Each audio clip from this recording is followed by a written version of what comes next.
Hi, my name is Eric Gurentz, and this is my intro video. A little bit about me. I went to Pittsburgh State University to get my undergrad. I graduated from there in 2010. I currently teach at Overland Park Elementary. I started in fifth grade, moved to fourth grade for a few years, and currently am teaching sixth grade. I teach one class of reading, one class of math, and three of social studies.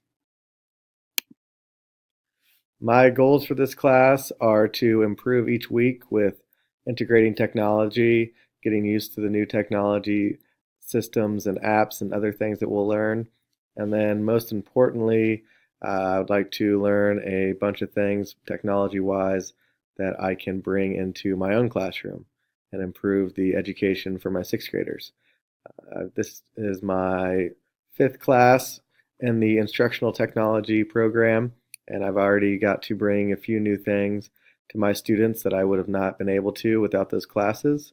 So I'm looking forward to adding some more things to each class for the kids. My plan for this semester and this class is to take it 1 week at a time, one module at a time. My first class, I was a little intimidated when I looked at the syllabus and all the modules that we're going to be going through during that 8 week period. But once you break it down 1 week at a time, it's very manageable, makes it seem like a lot less work than it actually is. And that just is a plan that worked well for me. I make a checklist, get the assignment done, check it off, and move on to the next one. I'm really looking forward to the class and can't wait to learn a lot.